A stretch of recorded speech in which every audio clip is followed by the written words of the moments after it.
Hello, friends, and welcome to the Little Woman podcast.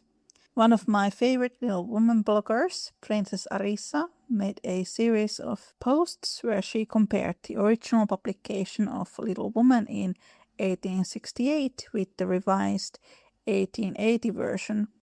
I thought it was super interesting. You can find Princess Arisa's blog from Tumblr. Quote, once again, here's a comparison of the original 1868 text of Little Woman to the revised 1880 text from when the book's 2 volumes were published together for the first time. I am not sharing most of the changes, which are just corrections in punctuation or capitalization, but I am sharing the places where the words themselves are changed. Allegedly, Louisa May Alcott made a few of the changes herself, but an editor made the rest, correcting grammar, cutting redundant words, clarifying meanings. For example, no longer using the word shout to mean laugh loudly, but just saying laugh instead. And most interestingly, reducing the amount of slang and other uncut language. This is from the chapter Burdens, 1868. And read and rest and not grub, 1880, and read and rest and not work, 1868. Well, we can't have it, so don't let's grumble, 1880. Well, we can't have it, so don't let us grumble, 1868. There was a momentary lull, broken by Hannah, who bounced in, laid 2 hot turnovers on the table, and bounced out again, 1880. There was a momentary lull, broken by Hannah, who stalked in and laid 2 hot turnovers on the table and stalked out again. 1868. The Bordings got no other lunch and were seldom home before 3. 1880. The Bordings got no other lunch and were seldom home before 2. 1868. For more ungrateful minxes than we are were never seen. 1880. For more ungrateful wretches than we are were never seen. 1868. But I am neither a rascal nor minx, and I don't choose to be caught so. 1880. But I am neither a rascal nor wrench, and I don't choose to be caught so. 1868. And give us a sermon instead of a spin, cried Meg. 1880. And give us a sermon instead of a romance, cried Meg. Chapter 5, Being Neighborly, 1868, as her sisters came clumping through the hall. 1880, as her sisters came tramping through the hall. End quote. That part where it's like, the poor things got no other lunch and were seldom home before 3, and then they changed it to 2. Why is that 1 hour so important? And minxes were turned to wretches. Is there a big difference between minx and a wretch? I don't know. I thought that was really fascinating. I think I have talked about the revised version before on the podcast. The changes can seem small, but they do kind of change the narrative a bit. Poppy and I continue our chat about the 1994 Little Woman. We also chat a little bit about the revised version of the book. Poppy's YouTube channel is Better with Bob, if you guys wish to check out his excellent work. And you can join my newsletter at littlewomanchannel.substack.com. And now, this is the Little Woman podcast, and we are chatting about my favorite end scene of movies ever. And Bobby's, of course, and I guess many listeners. Such a little name for such a person. Enjoy!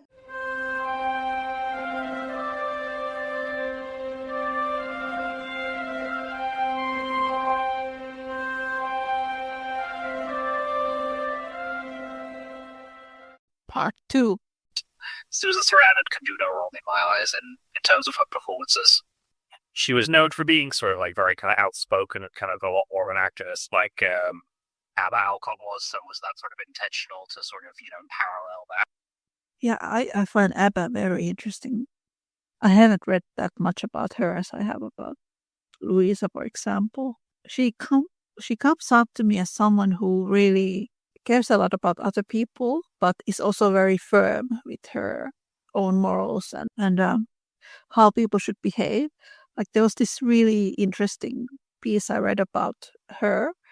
Alcotts, they were transcendentalists, which was like philosophy based on certain Christian moralities. Very genteel family, and father was a philosopher, and they were all transcendentalists. The whole community was based on that same philosophy. But there's this one piece that I read about Abba Alcott, was that she didn't really like the way young men in the neighborhood, they played poker and they played pool and were flirting with the woman.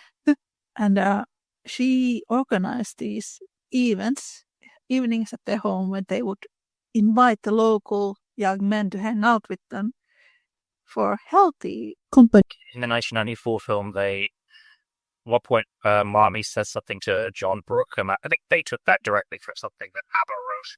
Oh, was that the piece about the corsets? Oh yeah, I think. I think little girls are no different than little boys. Oh yes, that one. Yeah, healthy entertainment for all genders.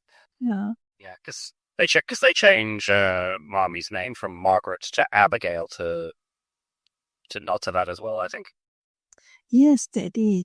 It's really funny because for the longest time when I read the book, I thought that Marmee's name was Abigail, just based on the 1994 film. And then at some point I read that when Meg has her daughter, and they say, oh, she's got Margaret after her mother and her grandmother. That's when I was like, oh, I got the name wrong all these years. It's a fair mistake to make, because characters in fiction rarely have the same name unless it's an important plot point, like the two Catherines in Wuthering Heights. Oh, yeah. I think she was a very good Marmee. I also really liked Emily Watson's Marmee, the 2017 series. Oh, was that who plays her? Oh, that was all right. Oh, yeah. I'm trying to think, have I seen it? Or have I seen Emily Watson in... Oh, I keep thinking of a 2015 film called A Royal Night Out, where she plays the Queen. Elizabeth II, her mother, and Angela Lansbury plays on March in that, doesn't she? Yes, in the 2017 series, yes. I do love Angela Lansbury. That's always, yeah. Bed Knobs and Broomstick is my favorite Halloween film. Oh, yeah, it's Spots. That one as well. But I grew up watching Beauty and Beast in Finnish, so I think I've only seen it once in English. Yeah, she actually didn't want to record that song because she thought she wasn't quite for it. She's like, oh, to get like a pop star or, someone kind of better for it. But she said she agreed to record it, take him in, just through safety. I think she'd been traveling all day. Like, Paige O'Hara said she had been, delayed, a snowstorm, and so she came straight to the studio. Like, just let you want to go to a hotel and lie down for a bit. She's like, no, let's do this. She did the song perfectly on the first take, and then she finished and saw just the entire orchestra and the entire studio just crying because of how brilliant it was.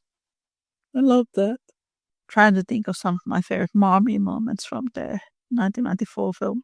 I really like her interactions with Joe in the 1994 film. Like the moment when Joe has the rant about not wanting to stay, wanting to go to New York. She's just, sitting there folding laundry or something and just listening to her. And I always love the little moments, like when we first see her, she comes home and she's talking about,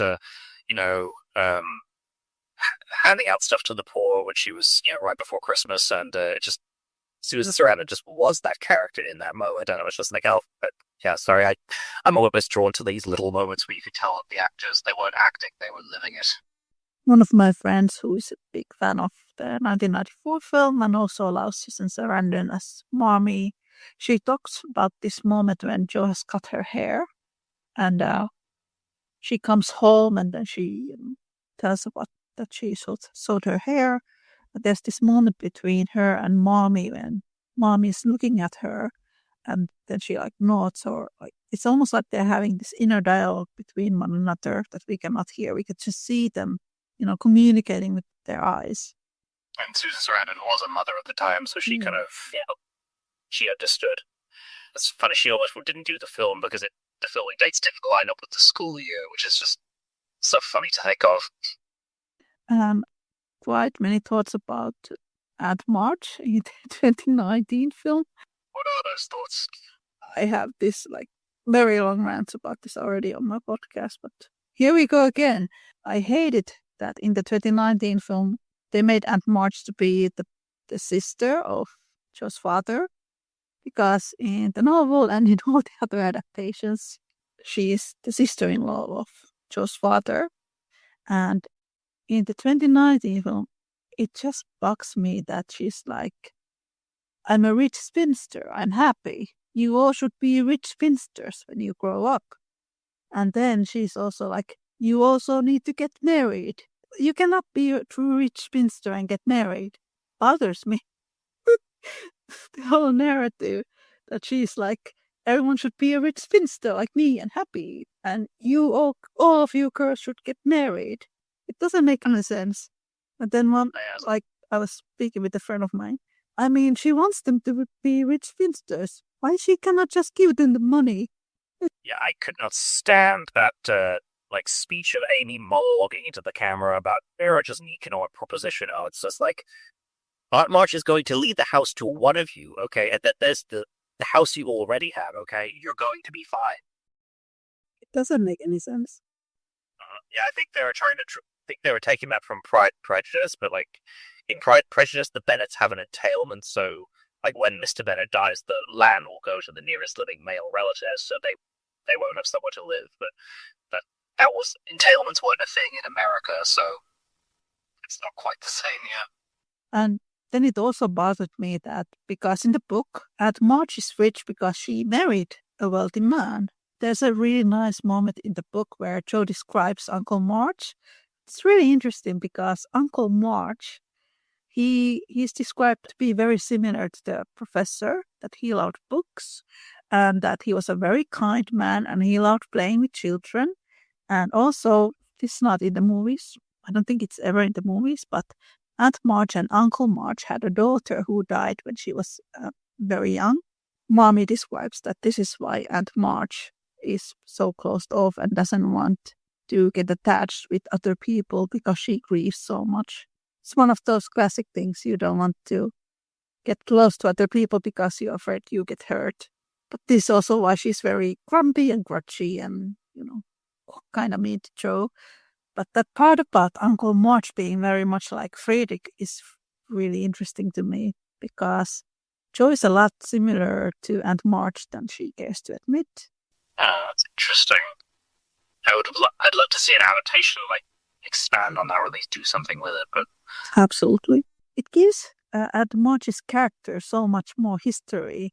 You understand her so much better when you know that there's this whole backstory behind it. Don't run now. Remember the lady who played Aunt March in the 1994 film? Mary Wicks. There was a film from the 1940s called Now Voyager that I always had a soft spot for it. She has 3 scenes that they're just sort of like as a snarky nurse who's basically seeing to like this old battle axe of she's played by Gladys Cooper. And she's basically like the Aunt March of that story. So it's almost like. I will add that to my watch list. Oh, it's fantastic. Like, beautiful black and white, and Betty Davis is just magnificent in everything, but especially magnificent here. But I like Mary Wicks as Aunt March. She's quite humorous. Even though it's a very small part, she's grudgy and grumpy, and then she's really funny in some scenes. Just the way she says, this one has completely ruined her mind with books. Books are so bad. Especially for a woman to read. And then Susan Sarandon is like, more tea? I heard that was completely improvised. They kept it in the film. As a wannabe filmmaker myself, I was so impressed with the fact I think they only had one stately home to use, and they managed to like cleverly double it as like 4 or 5 different locations. I don't know which one specifically, but it's very impressive that they were able to do that because they didn't have a high budget. Wasn't it so that with this film, they really struggled to get funding? They showed the scene where Beth dies. They showed that to a bunch of producers, and the producers were all men, and then they started to sob when they saw this part of Beth passing, and they gave funding for the movie. Yeah, the guy just gave her as much as she needed for reshoots, and so it's great. Yeah, I think it was they didn't think it would be bankable, like, to adapt this, so they were considering pushing it to, like, make a modern adaptation, and this way the sisters would be annoyed that they didn't have a car for Christmas or something. I don't want to, judge it when it hasn't been made, but I'm just like, I don't know how that would have gone. Have you seen the 2018 modern Little Woman? Actually, I've forgotten about that. Is that a vlog series, or is it like an actual modern adaptation? It's an actual modern adaptation. It was on YouTube as well last year. I see if I can find a link for you. I quite liked it, actually. Okay, cool. Because I did like the Lizzie Bennet Diaries, and I thought that was a good translation of a modern, but classic novel to a modern. Sometimes they can work if they're done the right way. I spoke to you about the part where in the book, Joe bullied Amy for months before the book burning. They do that really well in the modern adaptation. There's a lot more focus on Joe having anger issues. I think that translates very well in the modern adaptation. And I really like also Joe's relationship with the professor in that one. And I think they actually made him like a university professor in the modern film. Oh, cool. Yeah, I'll be interested to check that out. Not a bad version. Not as great as this one, but yeah, I just liked it. We have Laurie, Christian Bale. Yeah, this was during his child star era, wasn't it? Yeah. Yeah, I think he was only 18 when he played Laurie. 18 or 19. He was 12. Yeah, he was 12 when he had Empire of the Sun, and that was a good few years before this. I'm a little bit mixed about his Laurie. There are some parts that I like. I would tweak the script a little bit. I would give him more time with Amy. I think that's what I'll do. It's not so much that he's not a good actor, because he is. But I think it's more about the nuances in the story that I would tweak a little bit. But I think he captures that like boyish youthfulness very well. I like that moment where Joe's like, I was a spring type, and he just like lets it fall. It's like, oh yeah, spring type. Yeah, I remember that. Yeah, one of my friends said that comparing this to the 2019 film where Timothée Chalamet looks the same age in any age that he plays the character, they convincingly showed that in the 1994 film, Laurie looks like a young man, then he looks like someone in his late 20s as well. Well, it's same with Trini Alvarado. The character can look different as a young person and convincingly as an adult. Yeah, it's actually harder. I reckon it's harder to do for like a younger person to play older than their age. It's been younger. We've never been older, so we remember what it's like to be young when we're playing younger. But we're just like basically doing an estimation when we're playing older.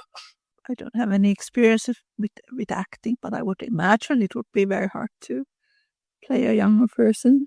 Yeah, Dustin Hoffman said that one of the reasons that he was considered the best choice for that role in The Graduate was because he was 30. He'd already been young and gotten all that insecurity out of his system, so he was able to just play that role without the same kind of, insecurities holding him back that a younger actor might have been. I think that's what he said. It's been a while since I did the masterclass with him, so that's how I remember it. I was thinking about the shooting of this film. When you look at this movie and you stop it at any time, any frame, looks like a painting. It's gorgeous. The way it's filmed, the locations, the outfits, and even just like scenes with food are beautiful. Everything about it, it's gorgeous. Yeah, I don't know too much about historical accuracy, but the costumes and that kind of mostly accurate. I did read that the lady who did the costuming, they traveled around these old Victorian houses and looked for authentic clothes from the 1860s. So I think at least some of them are historically accurate. Okay, they didn't have someone wearing goggles then. Are we talking about Gabriel Byrne again? Yes, let's move on to Professor. I think one of my favorites is actually the one when he meets with Joe and then they have the discussion at his flat about German philosophy. I think it opens up a lot more when you know a little bit about the Alcotts and the whole philosophical circles where they used to move. It's a lovely scene. Yeah, I mean, and him and Winona Ryder just have such great chemistry together. Oh yeah, they do. And of course, yeah, I'm shamelessly in love with the final scene where he says, "I have nothing to give you. My hands are empty." And that comes straight from the novel. Does it? Yes. Do you love that scene in the movie? Maybe a little bit more in the book because it's a moment of growth for Joe. The narrator says that the professor had been gone for 2 weeks and Joe was getting worried what had happened to him. And then Joe goes to the German quarters of the town to look for him. In her mind, she's like, I'm not really looking for him, but I hope that I will run into him.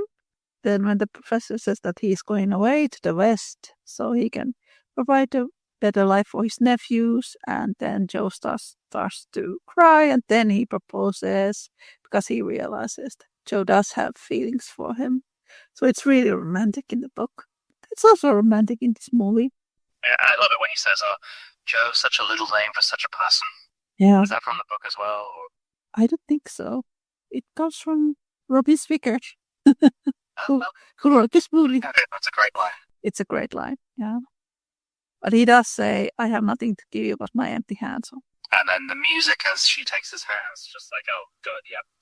My eyes are getting a little watery even describing it right now. Yeah, like I'm slowly learning how to write romance. It's because I wanted to have like a full-blown romance in my next book. So I was trying to work out exactly how to make it beautiful, but also like, you believe it as well. So I wonder if this was a subtle influence on me. I think it's one of the most romantic scenes I've seen in a movie, I had to say. I was not happy that the 2019 film just kind of shat all over it, but that's a rat for another day. I think they did the professor a little dirty in that film, where they make him younger and French as well.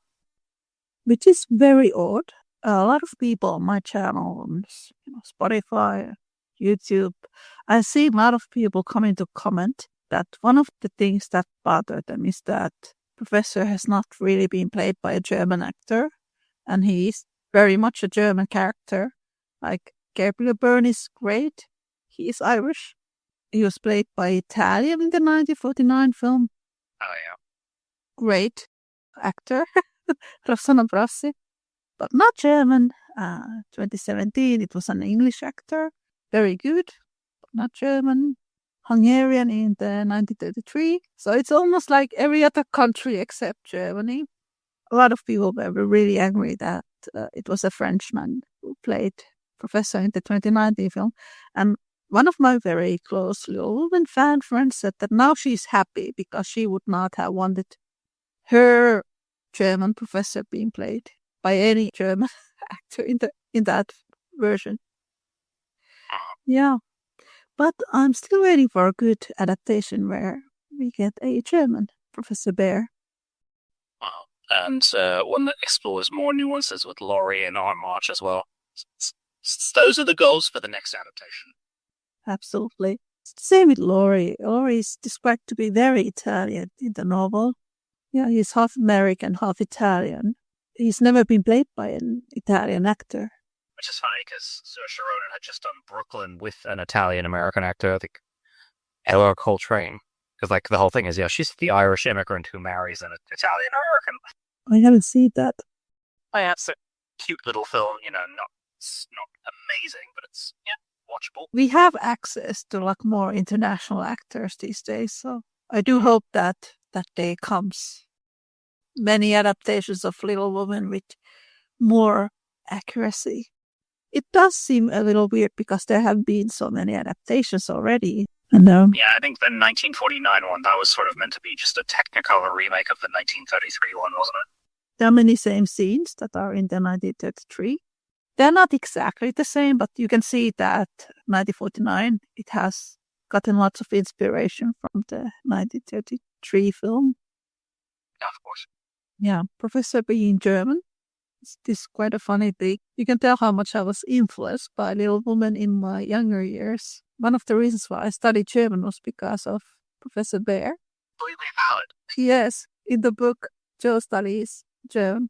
I just later on realized this, that she actually studies German because she has a crush on Professor. And, when I was younger, I was just, she studies German because Professor is so free access to schooling and she wants to educate herself. Then I was a bit more mature and I was like, no, she studies German because she has a crush on him. I mentioned this on the podcast once. I also studied German because I became interested in German culture because of Little Woman.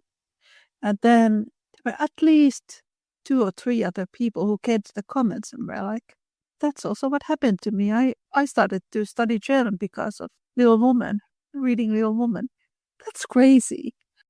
Well, it shows that Joe's nice and open-minded as well. That she would, I have a friend in Mexico, and she says that like one of her requirements, like for in choosing a guy to date, is like if he's not willing to learn Spanish, like to be able to speak with me in my language, then lost. Totally valid. I mean, but the guy she's been with, they've been together for 22 years now, so just influence people to see a little more of the world based on what they read in a book, which is it's pretty great. And without Louisa May Alcott putting a lot of herself in there as well. Yeah, she was very much a Germanophile. When she grew up, I read that in Concord at the time, they translated a lot of the German books into English. When she learned to read the first books that she read, written by Goethe. I read this study some years ago. It was from this American researcher who had done this like a comparison between Professor Bear and Goethe, how Professor Bear is somewhat inspired by Goethe. It's really interesting because basically Jo Mary is her literal inspiration, which I thought was very poetic in a lot of ways. In the novel, when Jo starts to write sensational stories, and then the professor is like the one who encourages to reach higher as a writer. She didn't write garbage just because of money. She should write what is in her heart, which I think it's really well made in the 1994 film as well. Quite like that professor is inspired by Goethe, who inspired Louisa May Alcott to become a writer. Oh, for sure, yeah. These are going to make you mad when I tell this about Greta Gerwig. Madder than you already are. I read her interview from Film Comment.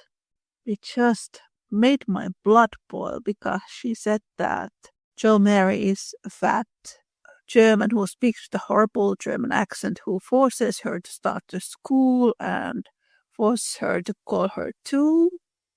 And she didn't want to, have any of that in her film, so she hired a hot Frenchman so that Jo could feel herself as a winner after being rejected by hot and handsome Laurie or something like that.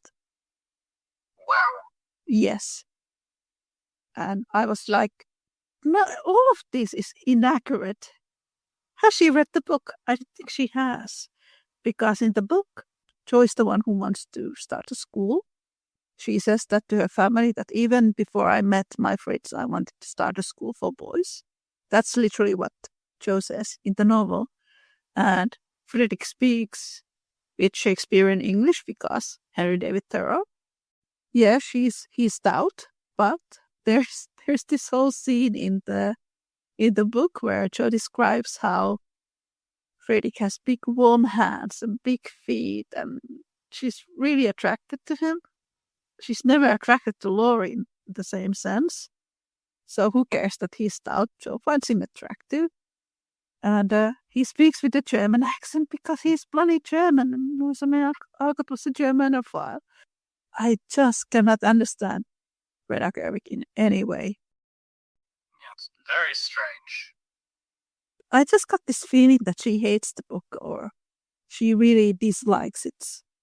Which is a shame because there are parts of the film that I liked, and it's like she has a lot of talent as a director, and it's almost like if she could just get out of her own way. Yeah, like there's potential, but arrogance and money seems to get in the way of that. I just got this feeling that everything was done because of money, and then you try to make everything about patriarchy being the reason of all evil, but then those things don't really happen in the novel. on my latest watch of the film, the thing I rolled my eyes at was just like how kind of cartoony that, like, generic misogynist publisher was. And I'm just like, Jesus Christ, this, as if it was for a children's TV show.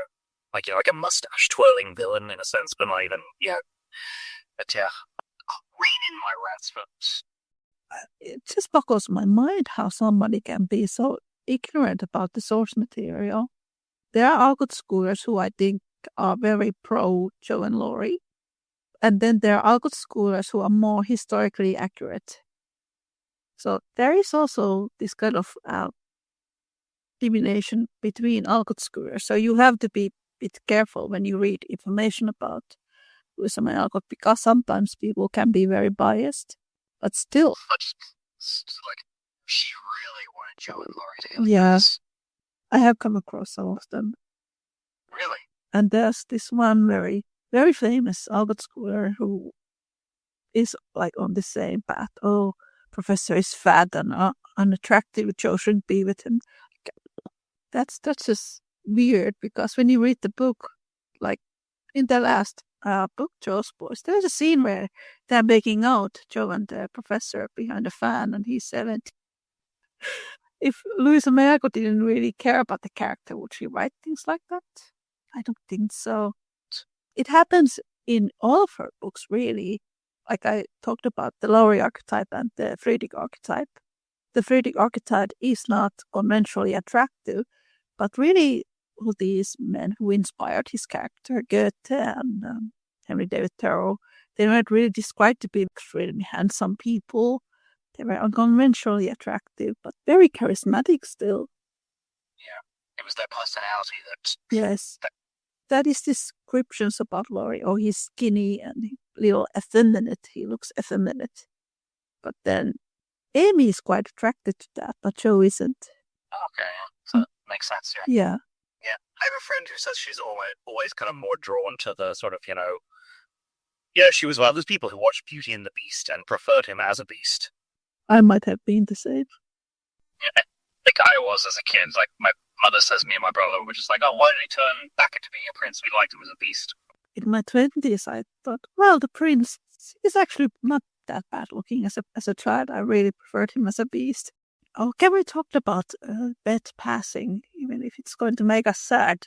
That's a very powerful scene.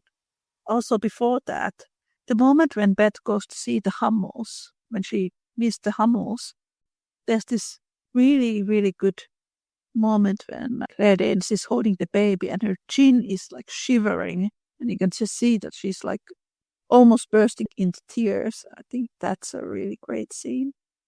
Yeah, I think that was her genuine reaction as well.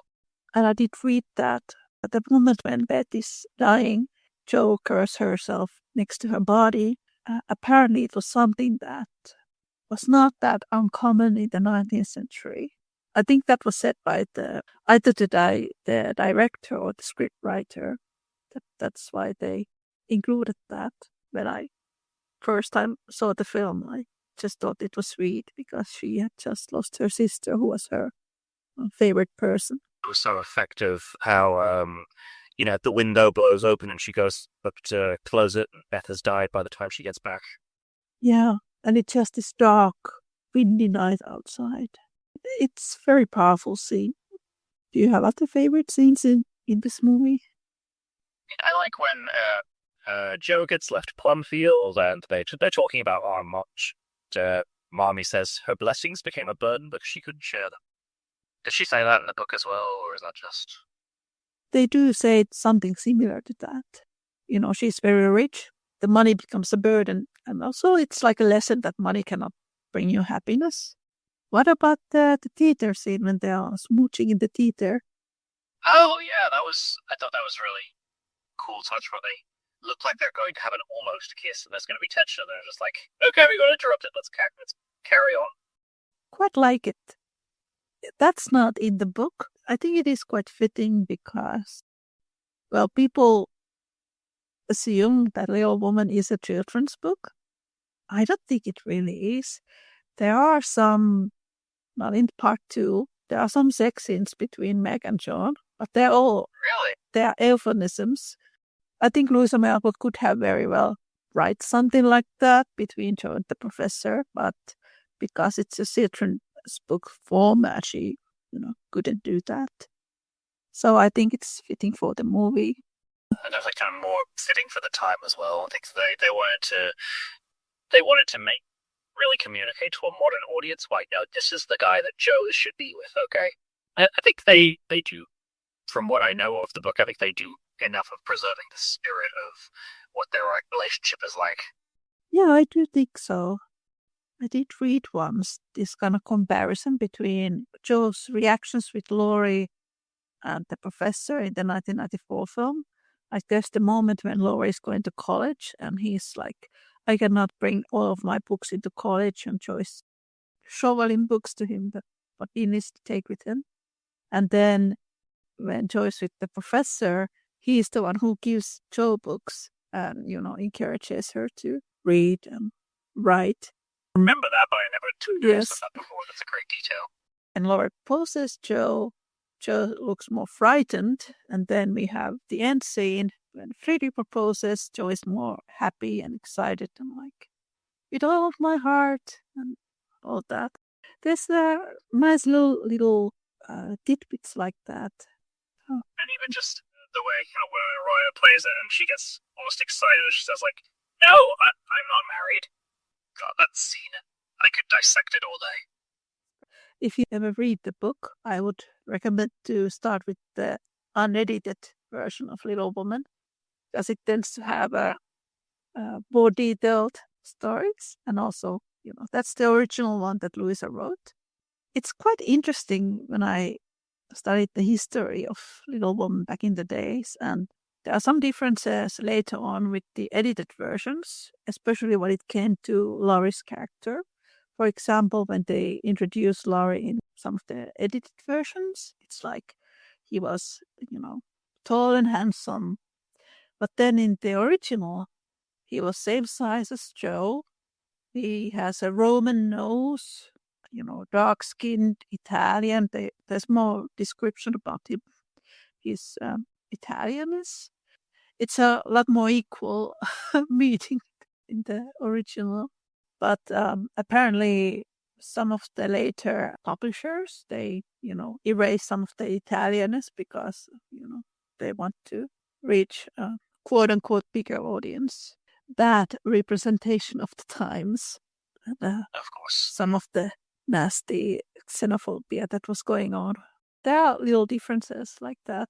So I would start with the unedited version if you decide to read it. Okay, that's what I will do. See, I have to look at the modern version and the 1970s version as well. Yeah, 1978 is the one with Richard Gilliland. It's an interesting one. There are some things that I really like about it. It doesn't have the best Amy and Joe relationship, but it does really good job with Laurie and his grandfather, I think. It's all the adaptations. They have like really good things that I like, but then some things that I could write that a little better. Or yeah. The next adaptation, they need you as a consultant. They can just listen to the podcast. Or they can hire me. I think that's it. It was lovely to join and just talk about just one of the great, can we call it one of the greatest movies ever made? I would say so. It had a very big impact on my life. Yeah, and I know so many other people who just love that film so much as well. Same. I know so many Little Women fans who just adore it.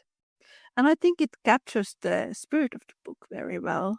Robin Swigord said that she was basically sort of like, that's what she was doing. She was kind of going for the stereotypes, and she's like, oh yeah, Louisa would have met this or would have said this in a sense. I can't find the exact quote in front of me, but I remember she was very sort of mindful of that. I think she did a good job. There's this moment, it's the part when Meg is at the Moffats and they're dressing her up for the party. And then they discuss about the silk, how Marches don't buy silk. The writer adds in how like the family lost the money because their father took a black child to the school, which, now sounds crazy to us, but that's true. That's something that happened. The Alcotts, they were kind of shut down by the community because of that. But they were also part of the Underground Railway, and they escaped slaves at their home. I haven't done a lot of research on that yet. I mean, it sounds like they live such a fascinating. Yes, that was material enough for an adaptation of its own. Oh yeah. Thank you for having me on. Yeah, it was wonderful to finally speak after we've been commiserating about the 2019 film for a whole year now. Yeah. Well, it's nice that there are also others who are a bit more critical about that version as well, not just me. Yeah. I mean, for those who like it, that's the sort of thing they like. We don't begrudge you for that. Who knows what is going on in people's minds when they make movies? Exactly. Yeah. You can promote yourself here in the end. Okay, cool.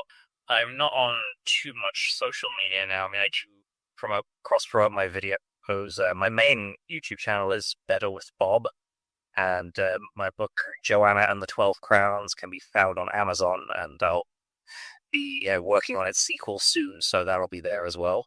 And I mean, you can find me on Twitter and TikTok at Bobby Iceman, like just all one word, lowercase. So if anyone knows what that's a reference to, you're cool. Have a lovely day. You too.